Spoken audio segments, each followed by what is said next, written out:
तो इस प्रकार से ये सारा जगत त्रिगुणात्मक है। तो कहीं सत्व प्रधान सृष्टि है, कहीं रजस प्रधान सृष्टि है और कहीं तमस प्रधान सृष्टि है। मनुष्य का देह रजस प्रधान है, देवताओं का सत्व प्रधान है और पशु पक्षियों का तमस प्रधान है। तो इस प्रकार से जो है सत्व रज तमस प्रधान ये नाना सृष्टियों की रचना भगवान करते हैं और उन गुणों से युक्त होकर के व्यक्ति उन लोकों में जाता है।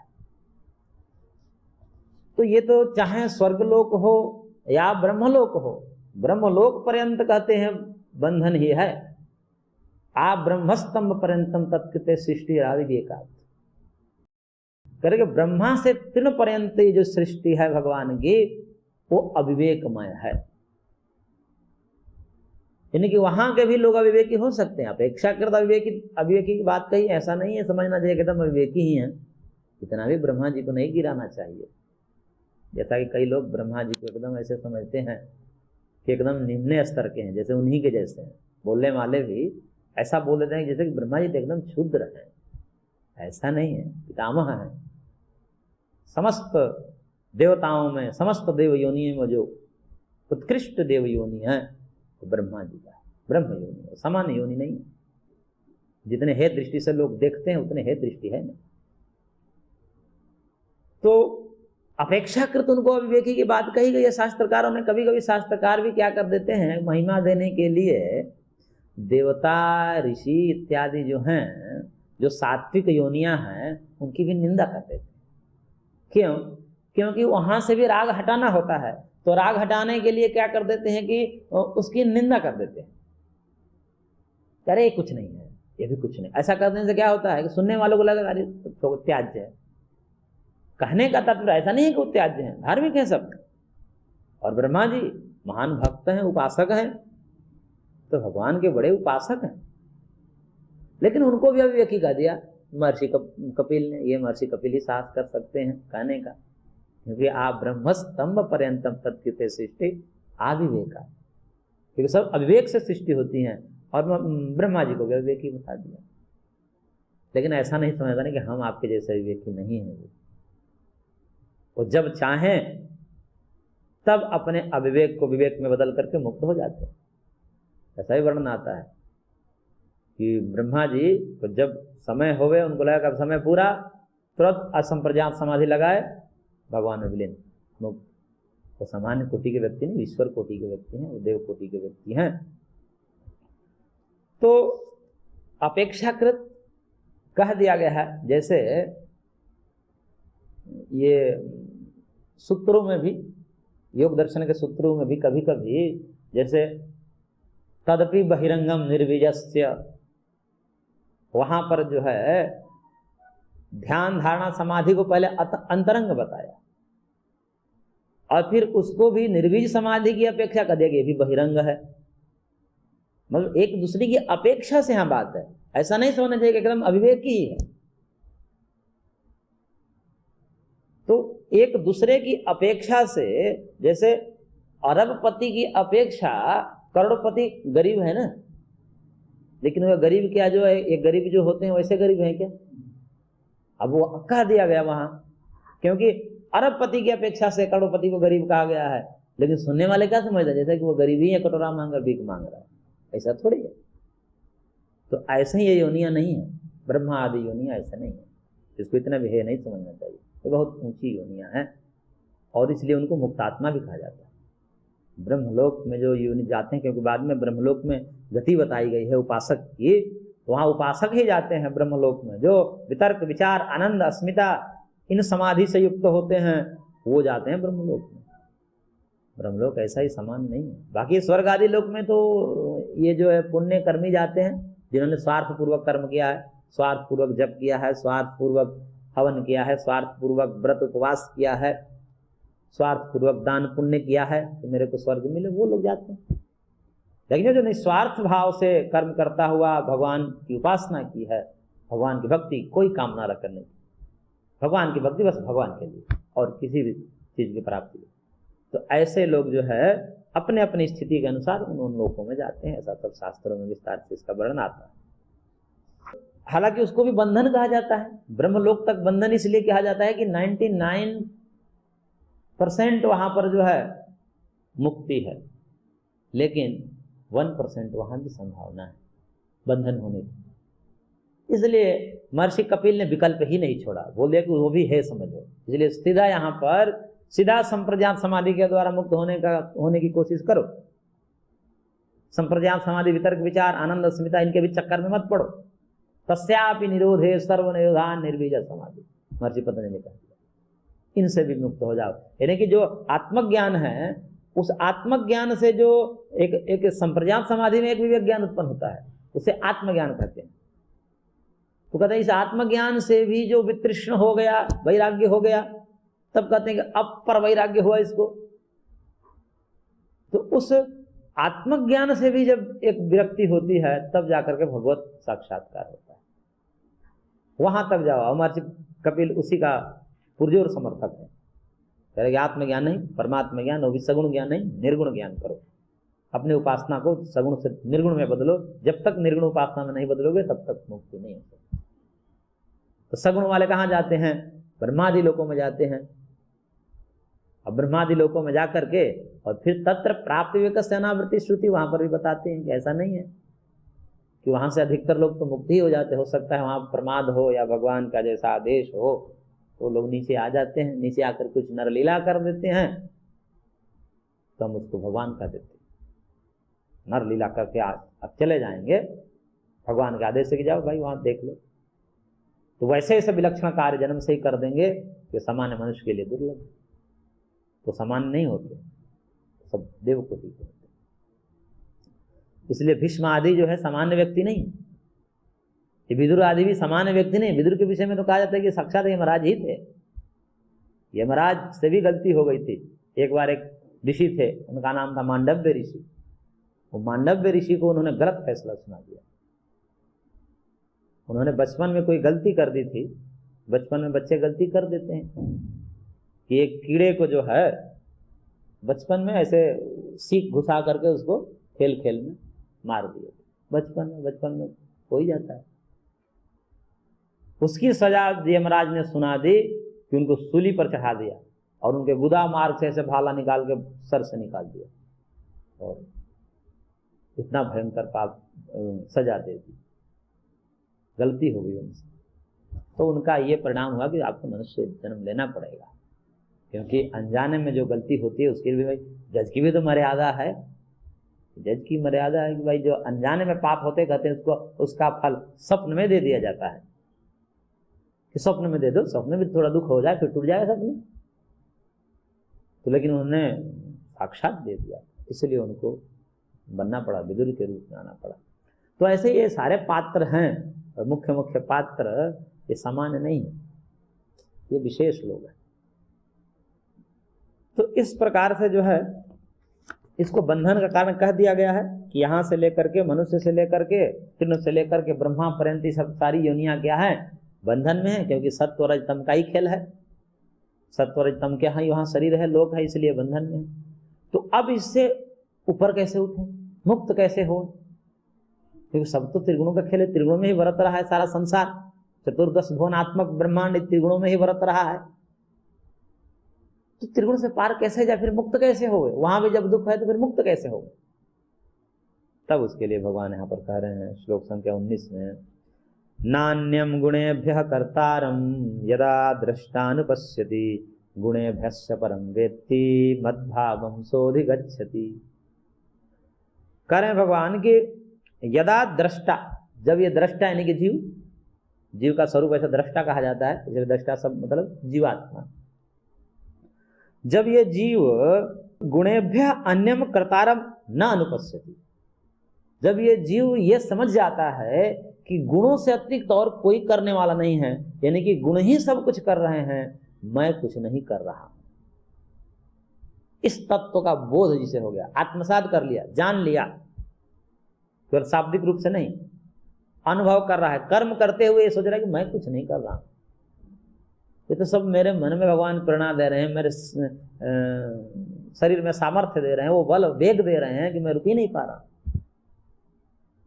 तो उस प्रकार से भगवान का यंत्र बन करके कोई कर्म कर रहा है और अपने आप को अकर्ता मान रहा है, जिसको परम पूज्य गुरुदेव के द्वारा एक वाक्य में कहा गया, पूरे गीता का सार समझना चाहिए उसको, कि अंदर से पूर्ण शांत और बाहर से पूर्ण क्रियाशील।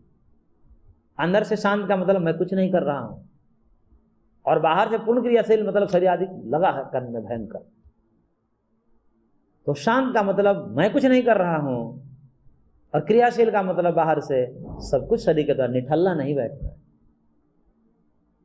तो इस भाव में जो आ गया, इस तत्व को जिसने जान लिया कि मैं कुछ कर्म नहीं कर रहा हूं, ये सारे कर्म कौन कर रहे हैं? गुण ही कर रहे हैं, गुणों से अतिरिक्त, यानी कि मैं कुछ नहीं कर रहा हूं। तब वो क्या होता है कि गुणेभ्य परम व्यक्ति, वह गुणों से अत्यंत परे अपने आप को देखता है। ये गुण है और गुणों से मैं भिन्न, ये माया है, शरीर मन बुद्धि इंद्रियां प्राण ये सब माया है, सब माइक है, और मैं इससे भिन्न आत्मा हूं।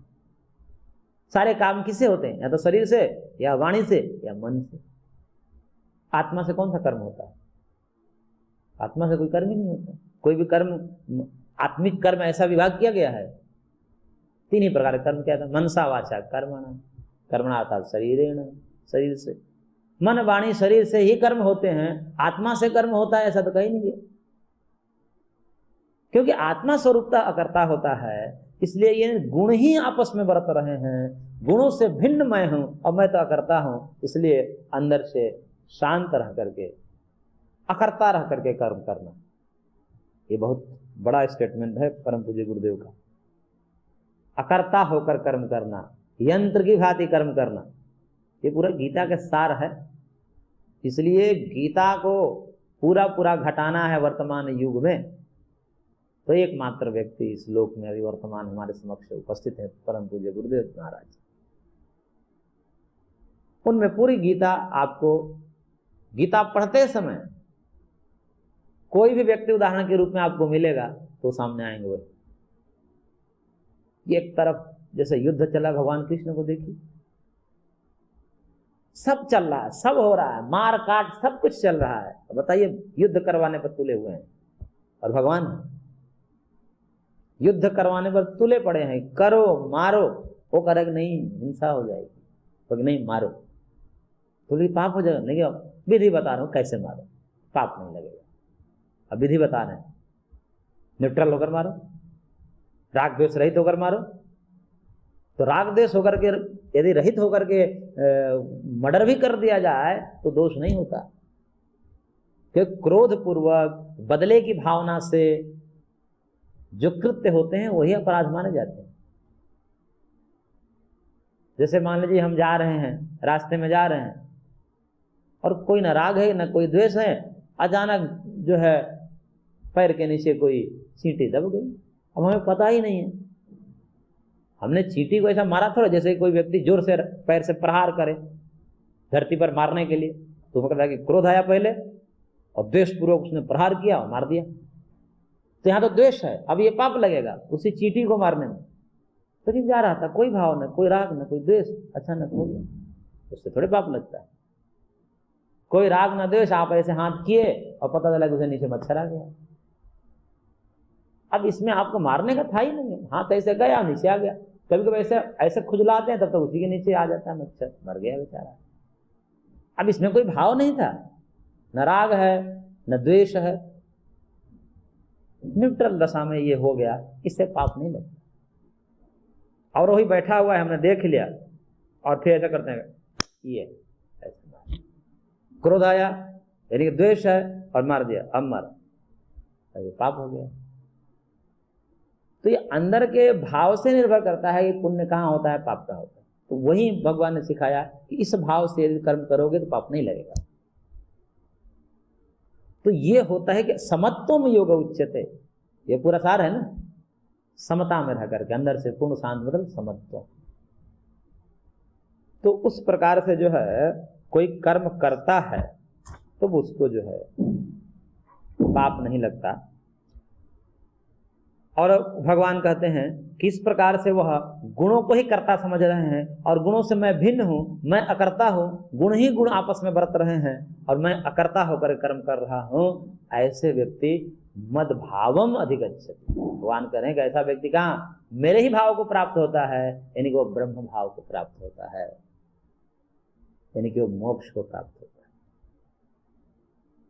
तो इस प्रकार से कोई व्यक्ति अपने आप को, इसी को त्रिगुणातीत कहते हैं, इसको ही त्रिगुणातीत, आगे इसके लक्षण बताएंगे।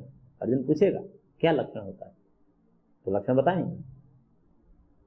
तो ऐसे व्यक्ति भगवान कह रहे हैं कि अपने को अकर्ता मानकर सारा कर्म कर रहा है और अंदर से कोई श्रेय लेने के भाव ही नहीं, लेकिन मैं कुछ कर ही नहीं पा रहा, मैं क्या कर रहा हूं, मैं तो सोचता हूं कुछ होता है, मेरे से हो जाता है। जैसे हो जाता है ना कि कई व्यक्तियों से कोई गलती हो जाती है, लेकिन मैं क्या करूं, मेरे से हो जाता है। और सचमुच में कई लोगों से स्वभाव ऐसा तो हो जाता है उनसे, खुद सचमुच में मेरा नहीं, मैं कोई इच्छा ही नहीं थी, पर पता ना मैंने कैसे बोल दिया, गाली दे दिया, कठोर बोल दिया, स्वभाव है उनका।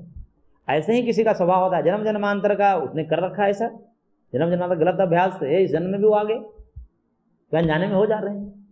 ऐसे ही जन्म जन्मांतर के जो है कर्मयोगी के अभ्यास से एक जन्म ऐसा मिलेगा कि उसमें 100% आपको भाव ही नहीं आएगा कि मैं कर रहा हूं, और सब कुछ करेगा, तो लगेगा कि मैंने कुछ नहीं किया, सब भगवान ने करा दिया, ये भाव होता है। और वो जब भाव आ गया जिसके अंदर 100%, यहां तक कि खाने पीने उठने बैठने देखने सुनने सूंघने तक, इन सब क्रियाओं में भी जिसकी दृष्टि आ गई मैं नहीं कर रहा, ये सब प्रकृति कर रही है, तब भगवान कह रहे हैं कि मद्भावम सोऽधिगच्छति, वह मेरे ही भाव को, यानी कि ब्रह्म भाव मोक्ष को प्राप्त होगा। और फिर आगे कह रहे हैं भगवान, गुणानेतान अतित्यत्रीन् देहि देह समुद्भवान् जन्म मृत्यु जरा दुःखै विमुक्तो अमृतमश्नुते। कह रहे हैं कि देहि देह समुद्भवान एतान त्रीन गुणान अतित्य। तब जब उपरोक्त, तब अभी जो वर्णन किया कि जब इस प्रकार से सब प्रकृति ही कर रही है, गुण ही सब कर रहे हैं, गुणों से अतिरिक्त और कोई करता है नहीं, कि मैं करता नहीं हूं, इस भाव में पूर्णतः प्रतिष्ठित हो गया, तब भगवान कह रहे हैं कि वो पुरुष जो है देह समुद्भवान, यानी कि शरीर की उत्पत्ति के कारण रूप जो है एतान त्रीन गुणान, ये 3 गुण हैं जो शरीर को उत्पन्न करते हैं, ये तीनों गुणों से अतित्य, अतिक्रमण करके, यानी कि इसे वो कहते हैं कि माया से परे चले गए, माया में रहते जीवन मुक्त हो गया, त्रिगुणातीत। तो 3 गुणान अतित्य, इन तीनों गुणों का अतिक्रमण करके, क्योंकि माया का अतिक्रमण अब कर जाएगा वो, ऐसा जीवन हो गया उसका, तब माया से अतिक्रमण करेगा, वो माया के चंगुल में अब नहीं आएगा, अब जन्म मरण के बंधन में नहीं आएगा। तो माया का अतिक्रमण कर लिया, अतित्य माया का अतिक्रमण करके कैसे हो जाता है, तो करेंगे जन्म मृत्यु जरा दुख, यानी कि जन्म दुख, मृत्यु दुख, जरा दुख, इन दुखों से विमुक्त होकर के अमृतम अश्नुते, अमृतत्व को प्राप्त कर लेता है, मोक्ष को प्राप्त कर लेता है, अमर हो जाता है। अमृतत्व का मतलब अब वो मरेगा नहीं, क्योंकि अब जन्म ही नहीं होगा, जन्म ही छूट गया। तो जब जन्म ही नहीं छूट गया तो मृत्यु कहां, और जब मृत्यु ही नहीं तो अमर हो गया। अमृतत्व उसी को बोलते हैं, न मृत अमृत, जो मरता नहीं वो अमृत है। तब जन्म ही नहीं होगा, इसलिए अब मरेगा नहीं, इसलिए अमृतत्व की प्राप्ति कर ली, अब उसको दुख नहीं होगा, अब सारे प्रकार के दुखों से वह रहित हो गया। तो इस प्रकार से जन्म मृत्यु जरा दुख विमुक्तो अमृतम अश्नुते, विमुक्त होकर के अमृतत्व को प्राप्त कर लेता है। तो तीनों गुणों का अतिक्रमण कर लिया, माया का अतिक्रमण कर लिया, और माया का अतिक्रमण करके अब विमुक्त हो गया, अब जन्म मरण के बंधन से छूट गया। अब अर्जुन का प्रश्न है यहाँ पे, बहुत अच्छा प्रश्न है। अर्जुन उवाच कैर्लिंग स्त्रीन् गुणानेतान् अतीतो भवति प्रभो किमाचारः कथं चैतान् स्त्रीन् गुणान् अतिवर्तते। अर्जुन कह रहा है कि हे प्रभु, एतान् त्रीन् गुणान् अतीतः कैः लिंगैः भवति, जब आप तो फल दिखा दिए ना कि जब तीनों गुणों का अतिक्रमण कर लेगा तो वो जन्म मरण के बंधन से छूट जाएगा, तो आपने फल बता दिया। तो अब वो तो मृत्यु के बाद की बात आपने कह दी कि वह मृत्यु के पश्चात जन्म नहीं लेगा, अमृतत्व को प्राप्त कर लेगा। परंतु ये बात पता कैसे चले, वर्तमान काल में कैसे पता चले कि यह व्यक्ति त्रिगुणातीत हो गया, उसके क्या लिंग है, क्या लक्षण है?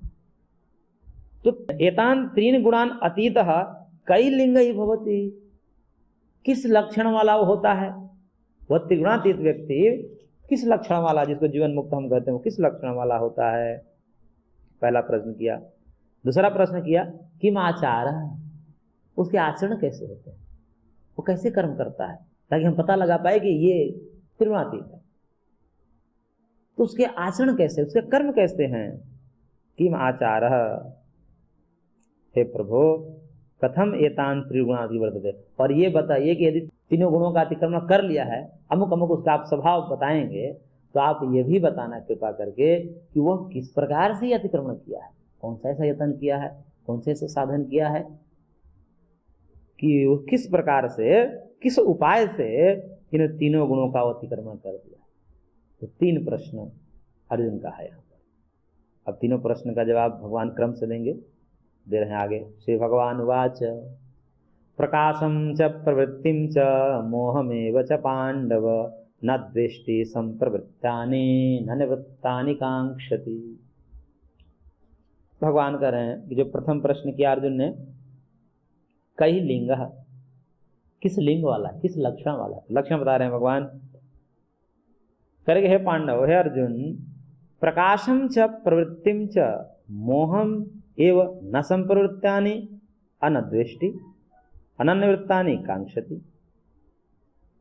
कह रहे हैं कि प्रकाश हो या प्रवृत्ति हो या मोह, क्योंकि तीन ही गुण है ना, तो तीन गुण है तो तीनों गुण अपना अपना कार्य दिखाएंगे। सब तो अपना कार्य क्या दिखाएगा? प्रकाश, ज्ञान के रूप में, वो ज्ञान को करेगा कभी। सत्व जब प्रकट होगा तो प्रवृत्ति नाना प्रकार के कर्म कराएगा। तो सत्व से ज्ञान होगा, प्रकाश होगा, और रज से प्रवृत्ति होगी, कर्म होगा नाना प्रकार के, और तम से क्या होगा? मोहम, मोह होगा।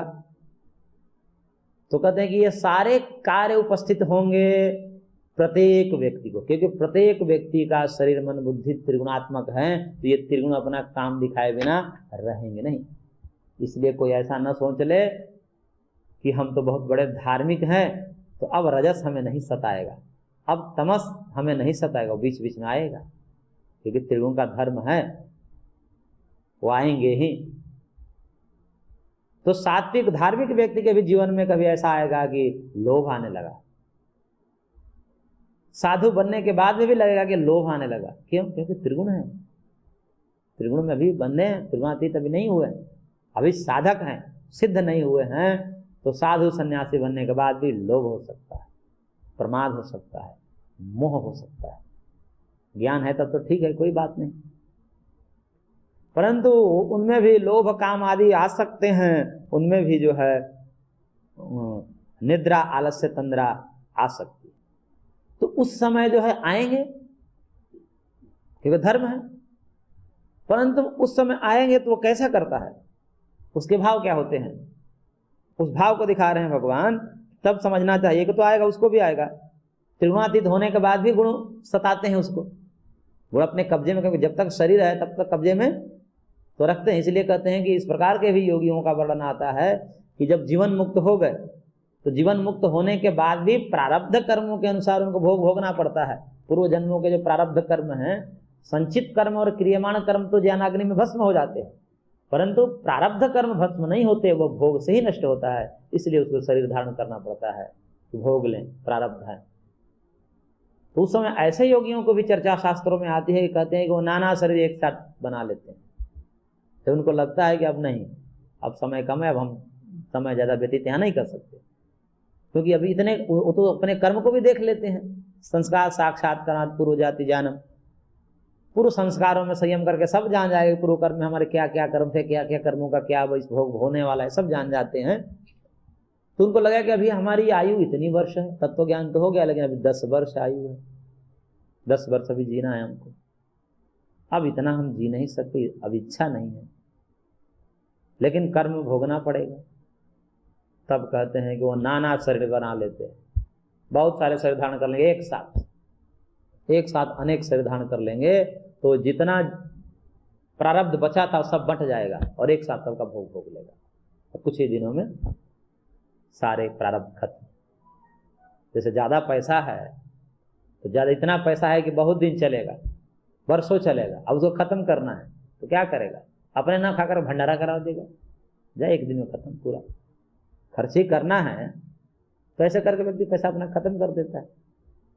ऐसे ही योगी भी अपने प्रारब्ध को खत्म कर देते हैं, नाना शरीर धारण करके सब, और फिर तुरंत यहां से शरीर छोड़ देते हैं। तो इस प्रकार से जो है, अब भगवान श्री कृष्ण को देख करके कौन कहेगा कि त्रिगुणातीत है, सारे काम करते हैं वो, त्रिगुणातीत योगेश्वर है, योगियों के भी ईश्वर है। तो इस प्रकार से जो है वह तो उनकी भाव दशा बताएगी, वो स्वयं संवेद्य हैं, वो दूसरे के द्वारा जानने योग्य नहीं है, क्योंकि दूसरे कामी होंगे तो उसको कामी कह देंगे, क्रोधी होंगे तो उनको क्रोधी समझ लेंगे, लोभी होंगे तो उनको लोभी समझेंगे। तो पूरा जगत कामी क्रोधी लोभियों से ही भरा है, तो इसलिए त्रिगुणातीत व्यक्ति भी उनके नजर में कामी क्रोधी लोभी ही दिखाई देगा। परंतु जो त्रिगुणातीत व्यक्ति है वह किसी को कह देगा देख करके तो सत्य हुआ कि नहीं ये त्रिगुणातीत है, वो पहचान सकता है। तो इसलिए ऐसा स्वसंवेद्य है, दूसरे के द्वारा बड़ी कठिनाई से जानने योग्य है। समान व्यक्ति त्रिगुणातीत व्यक्तियों को समझ नहीं पाएगा।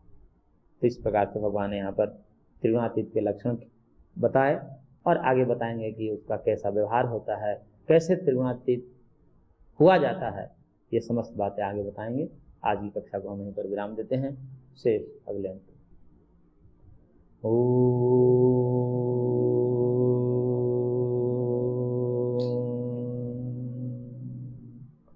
शांति शांति शांति।